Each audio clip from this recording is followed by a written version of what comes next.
ધોરણ 3 ગણિત પ્રકરણ 8 વધુ ભારે કોણ ભાગ 2 મસ્ત ખીચડી।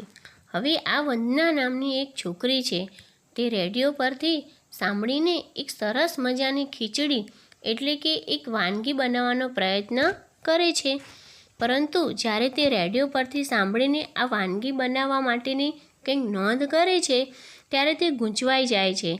ચાલો આપણે તેને થોડી મદદ કરીએ, પરંતુ આપણે પહેલાં જોવું પડશે કે વંદનાએ શું નોંધ કરી છે।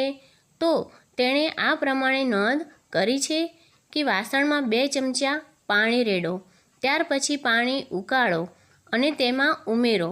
તો શું ઉમેરવાનું છે? તો 1 ચપટી દાળ, અડધો કિગ્રા લાલ મરચું પાવડર। તો બાળકો, આપણે આ ખીચડીમાં અડધો કિલોગ્રામ મરચું પાવડર ઉમેરીશું તો કેટલી તીખી ખીચડી બનશે વિચારો તો। ત્યાર પછી લખ્યું છે કે 1 વાડકી મીઠું। બાળકો, 1 વાડકી મીઠું જો ખીચડીમાં નાખીએ તો ખીચડી કેટલી ખારી બને। ત્યાર પછી 1 ચમચી ચોખા, માત્ર 2 વટાણા અને 8 ગ્લાસ રાઈના દાણા ઉમેરો અને છેલ્લે 1 કિલોગ્રામ ડુંગળી ઉમેરવાનું એવું લખ્યું છે। હવે આ દરેક વસ્તુનું મિશ્રણ કરો, એટલે કે બરાબર ભેળવી લો અને 15 મિનિટ સુધી ઉકાળો। પરંતુ વંદનાને લાગે છે કે દરેક વસ્તુના જથ્થામાં કંઈક ઘણું જ ખોટું થયું છે, એટલે કે કંઈક લખવામાં ભૂલ થઈ લાગે છે। તો વસ્તુને તેને સાચા જથ્થા સાથે જોડવામાં તેને મદદ કરો। ચાલો તો આપણે તેને મદદ કરીએ। જુઓ, ચોખા ખરેખર 1 કિલોગ્રામ હોવા જોઈએ અને દાળ અડધો કિલોગ્રામ હોવી જોઈએ। ત્યાર પછી વટાણા ખરેખર 1 વાડકો હોવા જોઈએ, પાણી 8 ગ્લાસ હોવું જોઈએ, ડુંગળી ખરેખર 2 નંગ હોવી જોઈએ, મીઠું 1 ચમચી અને રાઈના દાણા ચપટી હોવા જોઈએ। ત્યાર પછી લાલ મરચું પાવડર છે તે ખરેખર 2 ચમચી નાખવું જોઈએ। તો અહીં વંદનાએ જે આ ભૂલ કરી હતી તેને આપણે સુધારી લીધી છે। તો ચાલો હવે આપણે મહાવરો જોઈએ। તો તેમાં પ્રથમ પ્રશ્ન આપણને પૂછ્યો છે કે તમારા ઘેર લાવેલી વસ્તુઓની યાદી કરો અને શોધી કાઢો કે એક વખતમાં દરેક વસ્તુ કેટલી લાવવામાં આવે છે। હવે આ વસ્તુઓ ચોખા, તેલ, મરચાંનો ભૂકો, ખાંડ, દૂધ, ડુંગળી, આદુ વગેરે હોઈ શકે છે। તો ચાલો આપણે જોઈએ। ચોખા તમારા ઘરમાં એક વખતમાં કેટલા લાવવામાં આવે છે? અહીં મેં મારા ઘરે એક વખતમાં જેટલા ચોખા લાવવામાં આવ્યા છે તે નોંધ્યું છે। બાળમિત્રો, તમારે તમારા ઘરે એક વખતમાં જેટલી વસ્તુઓ લાવવામાં આવે છે તે જ નોંધવાનું છે। તો મારા ઘરમાં ચોખા એક વખતમાં 10 કિલોગ્રામ લાવવામાં આવે છે। ત્યાર પછી તેલ 5 લીટર લાવવામાં આવે છે, મરચાંનો ભૂકો એક વખતમાં 500 ગ્રામ લાવવામાં આવે છે, ખાંડ 1 કિલોગ્રામ લાવવામાં આવે છે અને દૂધ 2 લીટર રોજે લાવવામાં આવે છે। તો ડુંગળી 500 ગ્રામ અને આદુ 250 ગ્રામ લાવવામાં આવે છે। બાળમિત્રો, અહીં 3 ખાનામાં તમારે જાતે તમે જે વસ્તુઓ લાવ્યા હોય તેનું નામ અને એક વખતમાં તે કેટલું લાવ્યા છે તે નોંધવાનું છે।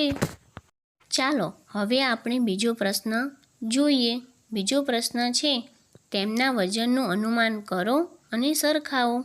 અહીં તમે કેટલીક વસ્તુઓના ફોટા જોઈ શકો છો, જેમ કે સૂટકેસ આપેલી છે, તો ગાયનું ચિત્ર પણ આપેલું છે, કેરી, હાથી અને ગલુડિયાનું ચિત્ર પણ આપણને દેખાય છે, એક થેલાનું ચિત્ર પણ આપણને અહીં બતાવવામાં આવ્યું છે। તો ચાલો આપણે આ દરેક વસ્તુઓને તેમના સાચા વજન સાથે જોડવાના છે। તો સર્વપ્રથમ અહીં તમને સૌથી વધારે વજનવાળી વસ્તુ કઈ દેખાય છે? તો હાથીનું વજન સૌથી વધારે હોય છે, તો તેનું વજન 1000 કિલોગ્રામ કરતાં વધુ હોઈ શકે। ત્યાર પછી ગાય, તો ગાયનું વજન 400 કિલોગ્રામ જેટલું હોઈ શકે તે આપણે અનુમાન કરી શકીએ। ત્યાર પછી અહીં એક થેલો આપવામાં આવ્યો છે, તો તેનું વજન 80 કિલોગ્રામ જેટલું હોઈ શકે। ત્યાર પછી એક સૂટકેસ આપવામાં આવે છે, તો આપણે અનુમાન કરી શકીએ કે સૂટકેસનું વજન 10 કિલોગ્રામ જેટલું હોઈ શકે। ત્યાર પછી ગલુડિયાનું વજન 2 કિલોગ્રામ જેટલું હોઈ શકે તેવું આપણે અનુમાન કરી શકીએ। અને છેલ્લે એક નાની એવી કેરી આપેલી છે, તો તેનું વજન 1 કિલોગ્રામ કરતાં ઓછું હોઈ શકે તેવું આપણે અનુમાન કરી શકીએ.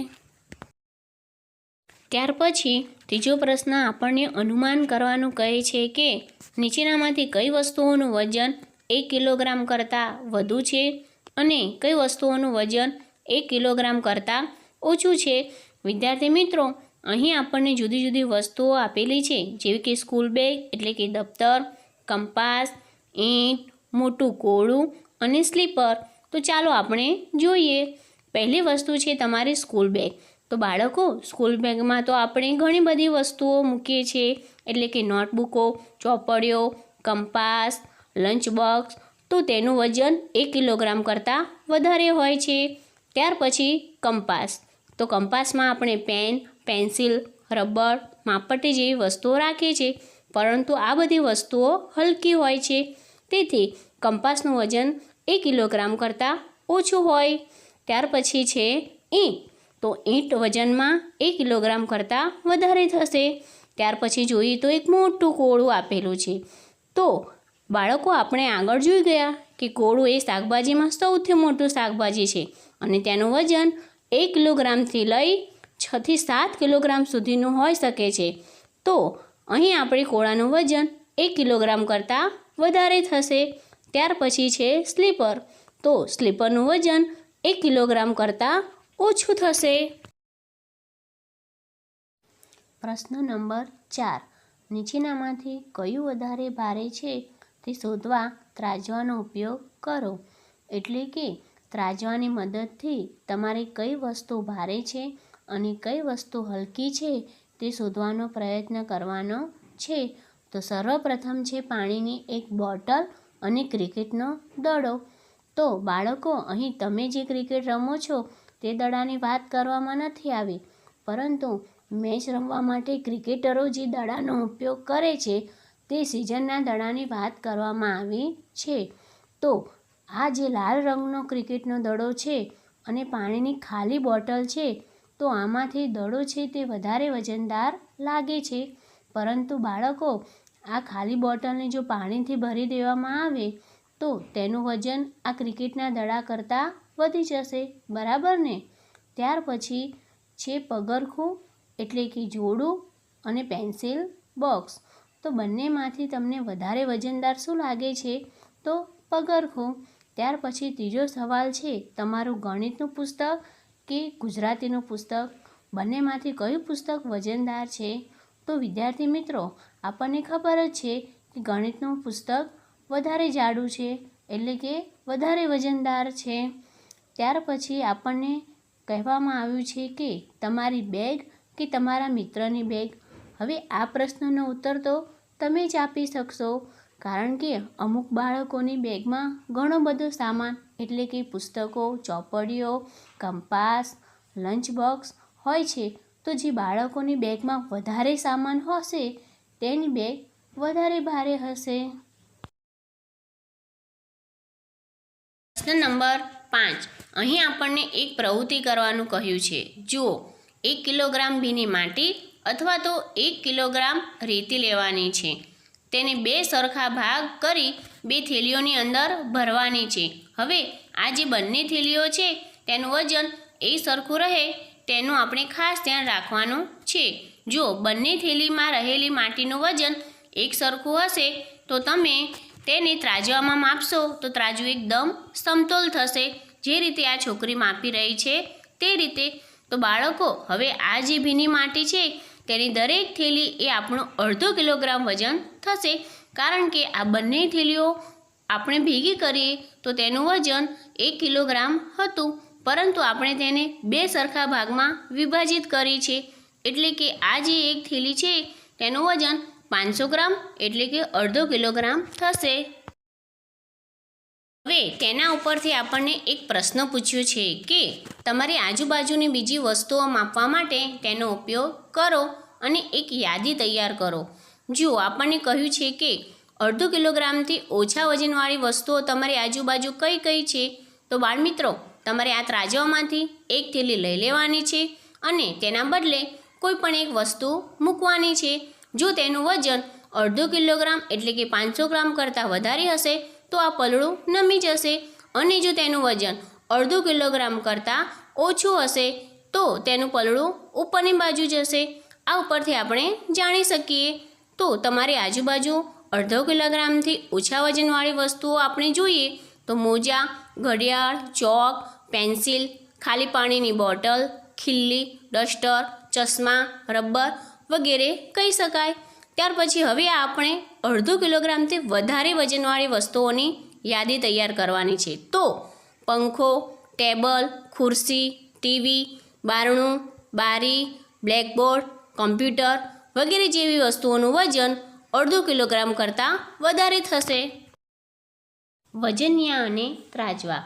બાળમિત્રો, તમારી નજીકમાં ભંગાર વેચનાર વેપારીની અથવા તો શાકભાજીની દુકાન અને કરિયાણાની દુકાન હોય તો તમારે તેની મુલાકાત લેવાની છે અને તેઓ જે વજનિયા એટલે કે ત્રાજવા વાપરે છે તેને ધ્યાનપૂર્વક જોવાનું છે અને શોધી કાઢવાનું છે કે કોણ સૌથી મોટા વજનિયા વાપરે છે. તો જે મોટા વેપારીઓ હોય છે તે મોટા વજનિયા વાપરતા હોય છે. અને 2, કોણ સૌથી નાના વજનિયા વાપરે છે. તો કરિયાણાની દુકાનવાળા અથવા તો સોના ચાંદીની દુકાનવાળા સૌથી નાના વજનિયા વાપરતા હોય છે. અહીં આપેલ ચિત્ર જુઓ. કેટલાક વેપારીઓ ભારે વજનવાળી વસ્તુઓ ઉંચકવા માટે આ પ્રકારના સ્પ્રિંગ કાંટાનો ઉપયોગ કરતા હોય છે, તો કેટલાક દુકાનદારો કાઉન્ટર બેલેન્સનો અને કેટલાક દુકાનદારો ઇલેક્ટ્રોનિક વજન કાંટાનો ઉપયોગ કરતા હોય છે. શાકભાજીના અથવા તો ફળો વેચનાર ફેરિયાઓ જે હોય છે તે મોટે ભાગે આ પ્રકારના ત્રાજવાનો ઉપયોગ કરતા હોય છે. કઈ દુકાનમાં તમે નીચેના પ્રકારના વજનિયા જોયા છે? તમારા મિત્ર સાથે ચર્ચા કરો. તો હા બાળકો, તમે તમારી આજુબાજુ કરિયાણાની દુકાનમાં અથવા તો શાકભાજીની લારીઓમાં આ પ્રકારના વજનિયા જોયા હશે, જેમ કે 10 કિલોગ્રામ, 2 કિલોગ્રામ, 1 કિલોગ્રામ અથવા તો 500 ગ્રામ. પ્રકરણ નંબર 8 વધુ ભારે કોણનો ધ્યાનપૂર્વક અભ્યાસ કરવા બદલ આપ સર્વે વિદ્યાર્થી મિત્રોનો ખૂબ ખૂબ આભાર.